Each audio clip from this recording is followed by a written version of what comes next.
ਇਹ ਕਿੰਨੀ ਦਿਹਾੜੀ ਹੁੰਦੀ ਹੈ? 500 रुपया दिहाड़ी है। ਅੱਛਾ, ਯਾਨੀ ਕਿ ਜਿਹੜਾ ਤੁਸੀਂ ਕਮਾਣਾ ਹੈ 500 ਉਹਨਾਂ ਨੂੰ ਦੇਣਾ ਹੈ। 500 ना देना है, किराया मेरा 10,000 रुपया किराया है। 10,000 ਕਿਰਾਇਆ ਵੀ ਇਹਦੇ ਵਿੱਚੋਂ ਕੱਢਣਾ ਹੈ? हाँ जी, ਇਹ 500 ਅਮਾਨਤ रुपया। ਮੈਂ ਤੇਰੇ ਤੱਕ ਪਹੁੰਚਾ ਰਿਹਾ। बिस्मिल्लाह। ਇਹ ਉਸ ਮੇਰੇ ਭਰਾ ਦੀ ਅਮਾਨਤ ਤੇਰੇ ਤੱਕ ਪਹੁੰਚ ਆਈ। ठीक है सर। ਤੇ ਐਵੇਂ ਹੀ ਅਗਰ ਕੋਈ ਹੋਰ ਮੇਰਾ ਭੈਣ ਭਰਾ ਤੇਰੀ ਮਦਦ ਕਰੇਗਾ ਤੇ ਉਹ ਵੀ ਅਮਾਨਤ ਮੈਂ ਤੇਰੇ ਤੱਕ ਜ਼ਰੂਰ ਪਹੁੰਚਾਵਾਂਗਾ ਇਨਸ਼ਾਅੱਲਾ। ਜੀ ਨਾਜ਼ਰੀਨ, ਮੈਂ ਤੁਹਾਡਾ ਆਪਣਾ ਦੋਸਤ ਰਾਜਾ ਸਲੀਮ ਤੇ ਸਾਨੂੰ ਇੱਕ ਰਿਕਸ਼ੇ ਵਾਲਾ ਭਾਈ ਮਿਲਿਆ ਤੇ ਵਿਚਾਰਾ ਕਾਫੀ ਮਜਬੂਰ ਹੈ ਤੇ ਜੋ ਗੱਲਾਂ ਸਾਨੂੰ ਸੁਣਾ ਰਿਹਾ ਸੀ ਆਓ ਤੁਹਾਡੇ ਤੱਕ ਸ਼ੇਅਰ ਕਰਦੇ ਹਾਂ। अस्सलाम वालेकुम सलाम। अपना भजन की नाम है? आशिक अली। आशिक अली? हाँ जी। किंदा आशिक है भाई हुण ते अपने बच्चों दा आया। अच्छा, ये बच्चों का ही होना चाहिए हाँ आशिक ते बंदा ना अपनी मेहनत दा आशिक भी होना चाहिए। हाँ जी। रिक्शे चलाते हो? हाँ जी, रिक्शे चलाने। अच्छा, तो रिक्शे जो सही आमदनी है? नहीं, आमदनी कितने दिहाड़ी ते रिक्शा है। दिहाड़ी ते रिक्शा है? दिहाड़ी ते रिक्शा है। अच्छा, तो ये कितनी दिहाड़ी होंदी? 500 रुपया दिहाड़ी है। अच्छा, यानी कि जेड़ा तुसी कमाना है 500 ਉਹਨਾਂ ਨੂੰ ਦੇਣਾ ਹੈ? 500 ना देना है। अच्छा, ਤੇ ਵੈਸੇ ਕਿੰਨੀ ਕੁ ਕਮਾਈ ਹੋ ਜਾਂਦੀ ਹੈ? ਉਸ 1000 रुपया 500 ਨੂੰ ਬਜਾ 500 ਘਰ ਦੇ ਅਖਰਾਜਾਤ ਨਹੀਂ ਚੱਲਦੇ ਸਲੀਮ ਸਾਹਿਬ। 500-700 ਇਹਨਾਂ ਕੋ ਬਣ ਜਾਂਦਾ ਹੈ? ਬਣ ਜਾਂਦਾ ਹੈ। ਅੱਛਾ, ਘਰ ਦੇ ਅਖਰਾਜਾਤ ਯਾਨੀ ਕਿ ਰਿਕਸ਼ੇ ਚੋਂ ਨਹੀਂ ਚੱਲਦੇ? ਨਹੀਂ ਚੱਲਦੇ। ਤੇ ਕਿਵੇਂ ਚੱਲ ਸਕਦੇ ਨੇ? ਮੇਰੇ ਕਿਹੜੇ ਦੇਖਣ ਵਾਲੇ ਨੇ ਇਹ ਬਹੁਤ ਅੱਛੇ ਨੇਕ ਲੋਕ ਨੇ। ਅੱਛਾ, ਤੇ ਇਹਨਾਂ ਦੇ ਅੱਗੇ ਤੂੰ ਕੀ ਚਾਹਨਾ ਹੈ ਮਸਲਨ? ਮੈਂ ਇਹਨਾਂ ਦੇ ਅਪੀਲ ਕਰਦਾ, ਚਲੋ ਕੋਈ ਮੈਨੂੰ ਕੋਈ ਰਕਸ਼ਾ ਲੈ ਕੇ ਦੇ ਦਿਓ।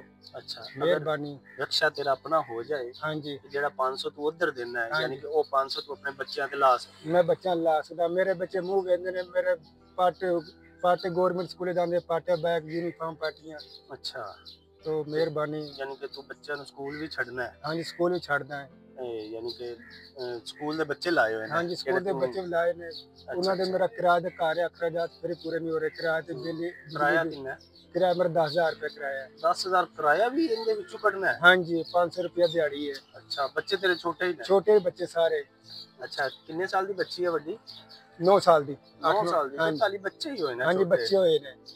ਤੇ ਮਿਹਰਬਾਨੀ, ਮੈਨੂੰ ਤਕਰੀਬਨ 2 ਸਾਲ ਹੋਏ ਨੇ ਲੱਗਦੇ ਨੇ।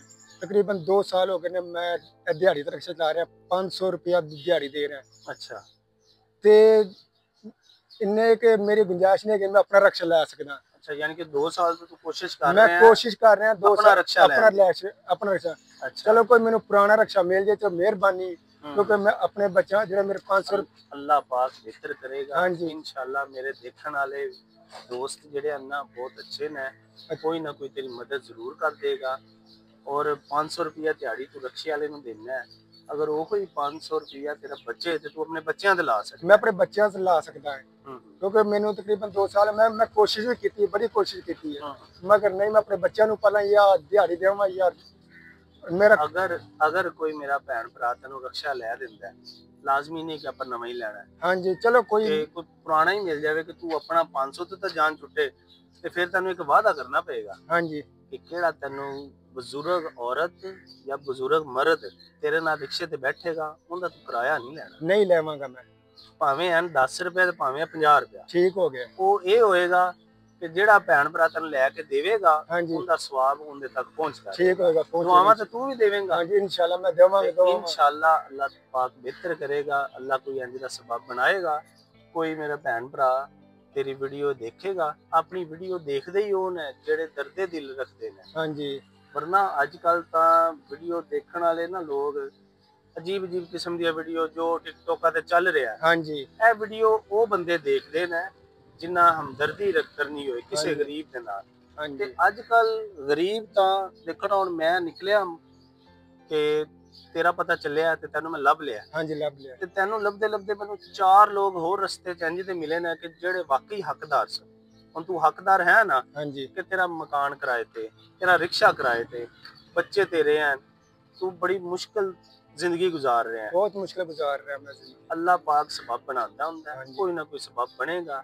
ਔਰ ਇਨਸ਼ਾਅੱਲਾ ਕੋਈ ਵੀ ਮੇਰਾ ਭੈਣ ਭਰਾ ਤੇਰੀ ਮਦਦ ਕਰੇਗਾ, ਅਮਾਨਤਨ ਮੈਂ ਤੇਰੇ ਤੱਕ ਜ਼ਰੂਰ ਪਹੁੰਚਾ ਦਿਆਂਗਾ ਇਨਸ਼ਾਅੱਲਾ। ਅੱਛਾ, ਆਪਣਾ ਆਸ਼ਿਕ ਭਾਈ ਮੇਰਾ ਇੱਕ ਦੋਸਤ ਹੈ, ਆਪਣਾ ਲਾਹੌਰ ਵਿੱਚ ਰਹਿੰਦਾ ਹੈ। ਅੱਛਾ, ਉਹਦਾ ਨਾਮ ਹੈ ਆਤਿਫ ਗੁਲਾਮ ਰਸੂਲ। ਉਹਨੇ ਨਾ ਇੱਕ ਅਮਾਨਤ ਭੇਜੀ ਹੈ, ਅੱਛਾ ਉਹਨੇ ਇਹ ਅਮਾਨਤ ਭੇਜੀ ਹੈ। ਉਹਨੇ ਕਿਹਾ ਜੀ ਕੋਈ ਮੇਰਾ ਭਰਾ ਮਿਲ ਜਾਏ ਅੱਛਾ ਤੇ ਇਹ ਉਹ ਅਮਾਨਤ ਉੱਥੇ ਤੱਕ ਪਹੁੰਚਾ ਦੇ। ਠੀਕ ਹੁਣ ਹੋ ਤੂੰ ਹੱਕਦਾਰ ਹੈ, ਅੱਛਾ ਇਹ ਅਮਾਨਤ ਮੈਂ ਤੇਰੇ ਤੱਕ ਪਹੁੰਚਾ ਰਿਹਾ। ਬਿਸਮਿਲ੍ਲਾ ਇਹ ਉਸ ਮੇਰੇ ਭਰਾ ਦੀ ਅਮਾਨਤ ਤੇਰੇ ਤੱਕ ਪਹੁੰਚ ਆਈ। ਠੀਕ ਹੈ ਸਰ ਤੇ ਇਵੇਂ ਹੀ ਅਗਰ ਕੋਈ ਹੋਰ ਮੇਰਾ ਭੈਣ ਭਰਾ ਤੇਰੀ ਮਦਦ ਕਰੇਗਾ ਤੇ ਉਹ ਵੀ ਅਮਾਨਤ ਮੈਂ ਤੇਰੇ ਤੱਕ ਜ਼ਰੂਰ ਪਹੁੰਚਾਵਾਂਗਾ ਇਨਸ਼ਾਅੱਲਾ। ਔਰ ਦੂਸਰੇ ਨੰਬਰ ਤੇ ਇਸ ਮੇਰੇ ਭਰਾ ਵਾਸਤੇ ਦਿਲੋਂ ਦੁਆ ਕਰਨੀ ਹੈ ਕਿ ਇਸ ਮੇਰੇ ਭਰਾ ਨੇ ਲਾਹੌਰ ਤੋਂ ਭੇਜੇ ਨੇ ਤੇਰੇ ਵਾਸਤੇ। ਮੈਂ ਵੀ ਨਹੀਂ ਵੇਖੇ ਕਿ ਇਹਦੇ 'ਚ ਕੀ ਹੈ, ਇਹ ਅਮਾਨਤ ਹੀ ਇੰਝ ਹੀ ਆਈ ਹੈ। ਇਹਦੇ 'ਚ ਜਿੰਨੇ ਨੇ ਜੋ ਅੱਲਾ ਕਰੇ ਤੇਰੇ ਰਕਸ਼ੇ ਦੇ ਨਿਕਲੇ ਆਵਣ, ਮੈਨੂੰ ਕੋਈ ਪਤਾ ਨਹੀਂ। ਇਹ ਅਮਾਨਤ ਜਿਵੇਂ ਮੈਨੂੰ मिली मैं तेरे तक पहुंचा दूं। मेहरबानी ठीक है मेरा भरा जी। नाजरीन, आप लोगों को मेरा काम कैसा लग रहा है? अगर अच्छा लग रहा है तो मेरी वीडियो को शेयर ज़रूर किया करें, और अगर आपकी मोहब्बत मुझे चाहिए आप लाइक भी कर दिया करें, और कमेंट में मुझे ज़रूर आगाह किया करें कि मैं कैसा काम कर रहा हूँ, मेरी कमियाँ मेरी कोताहियाँ क्या है। तो बाकी अल्लाह पाक बेहतर करेगा, और आपको अल्लाह पाक हिफ्ज़-ओ-ईमान में रखें। अल्लाह हाफ़िज़।